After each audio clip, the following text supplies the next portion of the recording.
வணக்கங்க. நான் உங்க சமையல்காரர் பொண்ணு. இன்னைக்கு நம்ம சமையல்காரர் பொண்ணுல பார்க்க போறது, ஆடி மாதத்தோட சிறப்புகளும், ஆடி மாதத்துல நம்ம எந்த மாரி பூஜை செய்யணும், எதுக்காக நம்ம ஆடி மாதம் இவ்வளோ சிறப்பு பெற்றிருக்குது அப்படிங்கிறத பத்தியும், எந்த மாரி நம்ம சாமிய வேண்டிக்கணும், எதுக்காக ஆடி மாசத்துல கூழ் ஊத்துறாங்க அப்படிங்கிறத பத்தியும் நம்ம தெளிவா தெரிஞ்சுக்கலாம். முதல்ல வந்து இந்த ஆடி மாசத்துல வந்து நீங்க கேலண்டர் எடுத்து பார்த்தீங்கன்னாவே, தட்சநாயன புண்ணிய கால துவக்கம் அப்படின்னு தான் எழுதியிருக்கும். அப்படின்னா என்னன்னு ஃபர்ஸ்ட்டு தெரிஞ்சுக்கணுங்க. இப்போ ஒரு வருஷத்துல வந்து பார்த்தீங்கன்னா, நம்மளுக்கு ஒரு வருஷங்கிறது தேவர்களுக்கெல்லாம் பார்த்தீங்கன்னா ஒரு நாள். அந்த ஒரு நாளில் வந்து பகல் இரவு 2 கலந்துருக்கு இல்லைங்களா? இந்த பகல் வந்து 6 மாதமும் இரவு வந்து 6 மாதமும் இருக்கும். நம்ம தை 1ஆம் தேதியிலேருந்து ஆணி 31ஆம் தேதி வரைக்கும் தேவர்களுக்கு பகல் நேரம். அதை வந்து உத்தராயண காலம்னு சொல்லுவாங்க. இதுவே வந்து ஆடி 1ஆம் தேதியிலேருந்து மார்கழி 31ஆம் தேதி வரைக்கும் தேவர்களுக்கு மாலை நேரம். அதை வந்து தட்சநாயனன்னு சொல்லுவாங்க. இப்போ அதனால தான் கேலண்டரில் பார்த்தீங்கன்னா தட்சநாயன புண்ணிய காலம்னு சொல்லிட்டு இன்றைக்கி ஆடி 1ஆம் தேதிக்கு போட்டிருப்பாங்க. இப்போ வந்து தேவர்களுக்கு மாலை நேரம் இன்னையிலேருந்து துவங்குது. அதனால தான் வந்து இந்த டைமில் நம்ம அதிகமான பூஜைகளும் நிறைய நோன்புகளும் நம்ம கடைபிடிச்சிட்டு வரோம். இன்னொன்று, இந்த ஆடி மாதத்துக்கு அப்புறம் தான் பார்த்தீங்கன்னா எல்லா நோம்புமே தொடர்ந்து வந்துட்டு இருக்கும். இந்த ஆடி மாதத்தில் பார்த்தீங்கன்னா சூரியன் வந்து கடகராசியில் தான் சஞ்சரிப்பார். அப்படி கடகராசியில் சஞ்சரிக்கிறதுங்க பார்த்தீங்கன்னா, கடகராசிங்கிறது சந்திரனுக்குரிய வீடு இல்லைங்களா? சூரியன் வந்து சிவனோட அம்சம், சந்திரன் வந்து சக்தியோட அம்சம். இப்போ சக்தியோட வீட்டில் வந்து சூரியன், அதாவது சிவன் இருக்கிறதுனால சக்தி தான் வந்து பலம் பெற்று இருப்பாங்க. இந்த மாதத்தில் மட்டும் சக்தி வந்து பலம் பெற்றவங்களாக இருப்பாங்க. அதனால தான் இந்த ஆடி மாதத்தில் அம்மன் வழிபாடு வந்து ரொம்ப அதிகமாக இருக்குது. சிவன் வந்து சக்திக்குள்ளே இந்த மாதத்தில் அடக்கமாக இருப்பாங்க. அதனால் அதனால் நம்மளுக்கு என்ன வேணுமோ அதை வந்து நம்ம சக்தி கிட்ட வேண்டினோம்னா அது நம்மளுக்கு கிடைக்கும் அதனால தான் இந்த மாதம் ஃபுல்லாகவே வந்து அம்மன் வழிபாடாக நடக்குது. மாசி மாதத்தில் பார்த்திங்கன்னா காளியம்மனோட வழிபாடெல்லாம் நடக்கும். இந்த ஆடி மாதத்தில் மட்டும்தான் அம்மன் வழிபாடு நடக்கும். இந்த ஆடி மாதம் முழுசாக பார்த்திங்கன்னா வெள்ளிக்கிழமை செவ்வாய்க்கிழமை எல்லா நாளும் கோயில்களில், அம்மன் கோவில்களில், மாரியம்மன் கோவில்களில் வந்து செம விசேஷமாக இருக்கும். இந்த தட்சிணாயன புண்ணிய காலத்தில் வானத்துலேருந்து நிறைய சூட்சும சக்திகள் வந்து வெளிப்படும். இந்த டைமில் வந்து பூஜைகளும் வேண்டுதல்களும் நம்ம வச்சோம்னா அது ரொம்ப பலிக்கும் அப்படின்னு சொல்லுவாங்க. இந்த ஆடி மாதத்தில் பார்த்திங்கன்னா பிராணவாயுவும் அதிகமாக நம்மளுக்கு கிடைக்கும். அதனால தான் இந்த ஆடி மாதத்தில் எல்லாருமே வந்து விவசாயம் பண்ணுறதை ஸ்டார்ட் பண்ணுவாங்க. அதாவது விதைக்கிறதெல்லாம் இந்த ஆடி மாதத்தில் தான் தொடங்குவாங்க. அதுக்கு ஒரு பழமொழியே இருக்கும், ஆடிப்பட்டம் தேடி விதைன்னு இருக்கும். எதனாலனா இந்த தட்சிணாயன புண்ணிய காலங்க தொடங்குது, இதில் சூட்சும சக்திகள் அதிகமாக இருக்கும், பிராணவாயுவும் அதிகமாக கிடைக்கும். அப்படிங்கிறதுனால தான் இந்த மாதத்துலேருந்து விதைக்கிறதுக்கு ஆரம்பிக்கிறாங்க. இந்த மாதத்தில் பார்த்திங்கன்னா மாரியம்மன் பண்டிகை மட்டும் இல்லாமல் நம்ம கிராமங்கள்லாம் பார்த்திங்கன்னா காவல் தெய்வங்களுக்கும் நிறைய பண்டிகைகள் நடக்கும். ஏன்னா இந்த ஆடி மாதத்தில் நம்மளுக்கு முன்னோர்களுக்கான வேண்டுதல்களும் நம்ம செய்வோம். நம்ம கிராமங்களெல்லாம் பார்த்திங்கன்னா காவல் தெய்வமாக இருக்கிறது யாருன்னா நம்மளோட முன்னோர்களை தான் வழி வழியாக கும்பிட்டு வந்து நம்மளோட முன்னோர்கள் தான் வந்து இப்போ எல்லா கிராமங்கள்லேயும் காவல் தெய்வங்களாக இருக்காங்க. அதாவது கருப்புசாமி, ஐயனார், முனியாண்டின்னு எல்லா சாமியாகவும் இருக்கிறது பார்த்திங்கன்னா நம்மளோட முன்னோர்கள் தான். இந்த ஆடி மாதத்தில் வந்து பார்த்திங்கன்னா நம்ம முன்னோர்களை வழிபடுவாங்க. ஆடி 18ஆம் தேதியில் பார்த்திங்கன்னா முன்னோர்களுக்கு திதி கொடுக்கறது, படப்பு போட்டு சாமி கும்பிட்டு காக்காய்க்கு சாப்பாடு வைக்கிறது, அந்த மாதிரிலாம் நடக்கும். அதனால் இந்த ஆடி மாதத்தில் முன்னோர்களுக்கு வழிபாடு நடத்துறது ஒரு முக்கியமாக சிறப்பு பெற்றிருக்குதுங்க. நம்மளோட முன்னோர்களுக்கு நம்ம சாமி கும்பிடணும்னு நினச்சோம்னா இந்த மாதிரி ஆடி 18ஆம் தேதியோ இந்த ஆடி மாதத்துலையோ ஒரு நல்ல நாளை தேர்ந்தெடுத்து நம்ம முன்னோர்களுக்கு சாமி கும்பிட்டோம்னா நம்ம பரம்பரையே வந்து நல்லா இருக்கும் அப்படின்னு ஐதீகம்.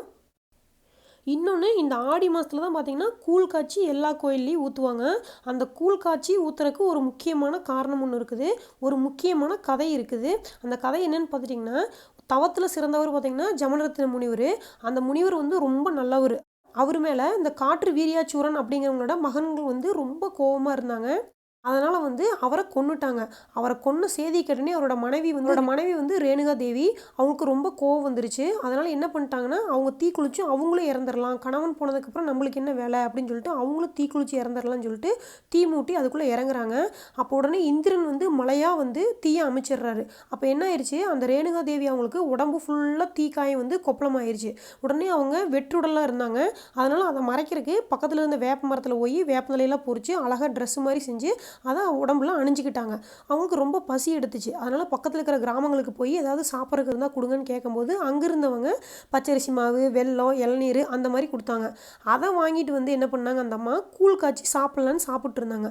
அப்போ உடனே சிவன் வந்து அவங்க முன்னாடி தோன்றி, இப்போ நீங்கள் சாப்பிட்ருக்கீங்களா, இது ரொம்ப மிக அரிய மருத்துவ குணம் வாய்ந்தது, நீ அணிஞ்சிருக்கிற இந்த வேப்பந்தலை உலக மக்களுக்கு அம்மையை போக்குறதுக்கு ஒரு சிறந்த மருந்து, நீ குடிச்சிட்டு இருக்கிற கூழ் ஒரு சிறந்த உணவு, இளநீர் வந்து ஒரு சிறந்த நீராகாரம், அதனால் இதை சாப்பிட்டு ஆரோக்கியமாக இருங்க அப்படின்னு சொன்னாராம். இந்த அற்புதமான நிகழ்வை வந்து நமக்கு எப்பவும் மறக்காமல் இருக்கணும் அப்படிங்கிறக்காக தான் வந்து நம்ம ஆடி மாதத்தில் கூழ் ஊற்றிட்டு இருக்கிறோம், கூழ் செஞ்சு குடிச்சிட்ருக்குறோம். இன்னொன்று அடுத்தவங்களுக்கும் நம்ம பகிர்ந்துக்கிட்டு இருக்கிறோம். இந்த மாதத்தில் சிவனோட சக்திக்கு வந்து பவர் அதிகமாக இருக்கும். அதனால தான் இந்த மாதத்தில் பார்த்திங்கன்னா எங்கே பார்த்தாலும் அம்மன் வழிபாடு அதிகமாக இருக்கும். இந்த மாதத்தில் தான் வந்து பூமாதேவி, பார்வதி தேவி, மதுரை மீனாட்சி எல்லாருமே பிறந்திருக்கிறாங்க அப்படின்னு சொல்லிட்டு பண்டைய வரலாறுகளும் சொல்லுதுங்க. இந்த மாதத்தில் வந்து பார்த்திங்கன்னா வேப்பிலைக்கும் எலுமிச்சம்பழத்துக்கும் தான் நம்ம ரொம்ப முக்கியத்துவம் கொடுப்போம். இதுக்கு பின்னாடி வந்து நிறைய மருத்துவ காரணங்களும் இருக்குது. ஏன்னா இந்த ஆடி மாதத்தில் தான் வந்து மழைக்காலம் துவங்குது. மழைக்காலம் ஆரம்பிக்குச்சுன்னா ஈஸியாக தொற்று நோய்கள்லாம் வரதுக்கு சான்சஸ் இருக்குது. அதை போக்கணுங்கிறதுக்காக தான் இந்த வேப்பிலையும் எலுமிச்சம்பழத்தையும் நம்ம இந்த மாதத்தில் பயன்படுத்திகிட்டு இருக்கிறோம். இது ஒரு சிறந்த கிருமி நாசினி, தொற்று நோய்கள் வராமல் தடுக்கும் அப்படிங்கிறதுக்காக தான் நம்ம முன்னோர்கள் வந்து இந்த வேப்பிலையும் எலுமிச்சம்பழத்தையும் பயன்படுத்திகிட்டு இருந்தாங்க. இன்னொன்று இந்த ஆடி மாதத்தில் வந்து பார்த்திங்கன்னா வெப்பம் ரொம்ப கம்மியாக இருக்கும். அப்படி இருக்கும்போது நம்மளுக்கு ஜீரண சக்தியும் குறைஞ்சிரும். இந்த மாதிரி டைமில் நம்ம ரொம்ப ஈஸியாக செரிக்காத உணவை நம்ம சாப்பிட்டோம்னா ரொம்ப கஷ்டப்படுவோங்கிறக்காக தான் இந்த மாதத்தில் கூழ் காய்ச்சி குடிக்க சொல்கிறாங்க. கூழ் வந்து ரொம்ப எளிதில் ஜீரணமாயிரும். அதனால தான் இந்த ஆடி மாதத்தில் கூழ் காய்ச்சி நம்ம குடிச்சிக்கிட்டு இருக்கிறோம். ஆடி மாதத்தில் ரொம்ப சிறந்தது செவ்வாய்க்கிழமையும் வெள்ளிக்கிழமையுங்க. இந்த ஆடி மாதத்தில் பெண் தெய்வத்தை நம்ம வழிபாடு செய்யும்போது, அதாவது அம்மனை நம்ம வழிபாடு செய்யும்போது, அவங்க நம்ம குடும்பத்துக்கு அம்மாவாக இருந்து அரவணைப்பு கொடுத்து நம்ம குடும்பத்தை வழிநடத்தி செல்வாங்க அப்படின்னு ஒரு ஐதீகம் இருக்குது. அதனால் இந்த ஆடி மாதத்தில் வர செவ்வாய்க்கிழமையும் வெள்ளிக்கிழமையும் நம்ம மிஸ் பண்ணிடவே கூடாதுங்க. அன்றைக்கி முந்தின நாளே வீடெல்லாம் க்ளீன் பண்ணிவிட்டு அன்றைக்கி காலையில் எழுந்திரிச்சு மஞ்சள் தேய்ச்சி குளிச்சுட்டு பூஜை பண்ணணுன்னு காலையில் வந்து விளக்கு பற்ற வச்சு சாமி கும்பிட்டுக்கலாம். அதுக்கப்புறம் சாமிக்கு தேங்காய் பால் பாயாசமோ இல்லாட்டி சக்கரை பொங்கலோ வச்சு சாமி கும்பிட்டுக்கலாம். விரதம் இருக்க முடிஞ்சவங்க ஃபுல் டே விரதம் இருந்துட்டு நைட்டு மறுபடியும் சாமி கும்பிட்டு சாப்பிட்டுக்கலாம். அப்படி விரதம் இருக்க முடியாதவங்க காலையில் மட்டும் ஒரு செந்தி இருந்துக்கிட்டு கோயிலுக்கு போயிட்டு வந்து மத்தியானம் சாப்பாடு சாப்பிட்டுக்கலாம். அப்படி இல்லாட்டி பால் பழம் சாப்பிட்டு ஃபுல் டேவும் விரதம் இருந்துக்கலாம். இப்படி விரதம் இருக்கும்போது மஞ்சள், குங்குமம், விளையல் அந்த மாதிரி வாங்கி வச்சு சாமி கும்பிட்டு வீட்டுக்கு நம்ம பக்கத்து வீட்டில் இருக்கிற பெண் குழந்தைங்களெல்லாம் கூட்டிகிட்டு வந்து இதை பிரசாதமாக அவங்களுக்கு கொடுக்கலாம். அப்படி பக்கத்து வீட்டில் யாரும் இல்லை, கொடுக்க முடியலிங்க அப்படின்னு நினச்சிங்கன்னா ஒரு 7 செட்டு 9 செட்டு அந்த மாதிரி மஞ்சள், குங்குமம், விளையல், வெத்தலை அந்த மாதிரி கோயிலுக்கு தாம்பூலம் வாங்கிட்டு போய் கோயிலில் வச்சு சாமிக்கிட்ட கும்பிட்டு அர்ச்சனை பண்ணிவிட்டு அதை கோயிலுக்கு வந்திருப்பாங்க இல்லைங்களா பெண்கள், குழந்தைங்க, அவங்களுக்கு நீங்கள் கொடுத்துட்டு வாங்க. குடும்பத்துக்கு சகல செல்வங்களும் நம்மளுக்கு கிடைக்கும். இந்த ஆடி மாதத்துக்கு அப்புறம் தான் பார்த்திங்கன்னா எல்லா நோம்பியுமே ஆரம்பிக்கும். இந்த ஆடி மாதத்துலேயே நிறைய நோம்பி இருக்குது. ஆடிப்பெருக்கு, ஆடிக்கிருத்திகை, ஆடி அமாவாசை, ஆடி பூரம், நாக சதுர்த்தி, வரலட்சுமி விரதம்னு சொல்லி நிறைய இருக்குது. இந்த மாதத்தில் 4 வெள்ளிக்கிழமை வருதுங்க. ஜூலை 20, 27, ஆகஸ்ட் 3, 10 அப்படிங்கிற 4 நாள் வருது. 5 செவ்வாய்க்கிழமை வருது. இந்த 9 நாளையும் மிஸ் பண்ணாமல் கண்டிப்பாக நீங்கள் கோயிலுக்கு போய் சாமி கும்பிடுங்க. இல்லாட்டி வீட்டில்னாச்சும் சாமி கும்பிட்றோன்னு.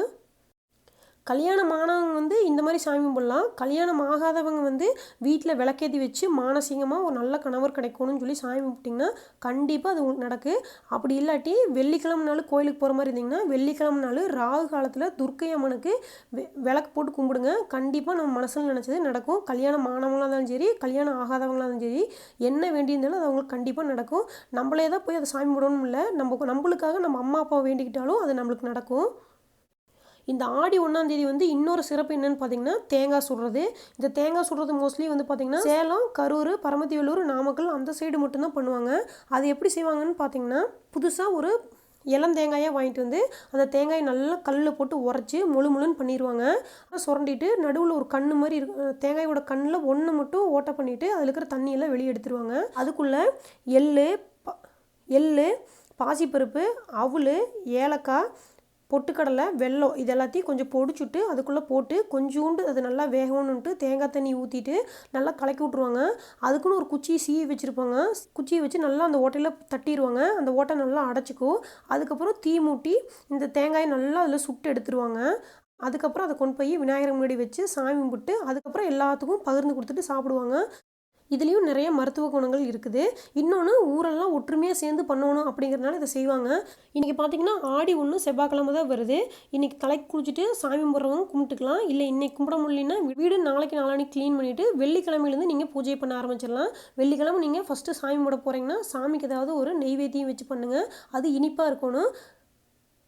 அது சக்கரை பொங்கலாக இருக்கலாம், இல்லாட்டி தேங்காய் பால் பாயசமாக இருக்கலாம். 2 தேங்காய் பால் எடுத்துட்டுங்க. 2வது எடுத்த தேங்காய் பாலை வந்து பாத்திரத்தில் ஊற்றி வெள்ளத்தை போட்டு நல்லா காய்ச்சிட்டு அதுக்கப்புறம் முதல் தேங்காய் பாலை உள்ளே ஊற்றிட்டு ஒரு கொதி வந்ததுக்கப்புறம் அடுப்பை ஆஃப் பண்ணி கொஞ்சம் நெய் ஊற்றி அதில் முந்திரியும் திராட்சையும் தாளித்து இதுக்குள்ளே போட்டிங்கன்னா உங்களுக்கு ஆடி பாயாசம் ரெடி ஆயிரும். இதை நீங்கள் சாமிக்கு வச்சு கும்பிடலாம். இனியும் வர காலங்களில் வந்து ஆடி கிருத்திகை, ஆடி அமாவாசை, ஆடி பூரம் இது எல்லாத்துக்கும் எப்படி பூஜை பண்ணலாம், என்ன மாதிரி நெய்வேத்தியம் வச்சு சாமி கும்பிடலாம் அப்படிங்கிற மாதிரி வீடியோவும் நான் சீக்கிரமாக அப்லோட் பண்ணிடுறேன். கண்டிப்பாக நீங்கள் இந்த ஆடி மாதத்தை மிஸ் பண்ணிடாதீங்க. உங்கள் மனசில் இருக்கிறதெல்லாம் சாமிகிட்ட சொல்லி நல்லா வேண்டிக்கோங்க, நல்லதே நடக்கும். இன்னொரு சூப்பரான ஆடி மாதத்துக்கு உண்டான வீடியோவோட உங்களை சந்திக்கிறேன். கண்டிப்பாக உங்களுக்கு இந்த வீடியோ பிடிச்சிருக்குன்னு நினைக்கிறேன். இந்த வீடியோ உங்களுக்கு பிடிச்சிருந்தா சமையல்காரர் பொண்ணுக்கு சப்ஸ்கிரைப் பண்ணுங்கள். நான் இன்னொரு சூப்பரான வீடியோவோட உங்களை சந்திக்கிறேன். தேங்க்யூங்க.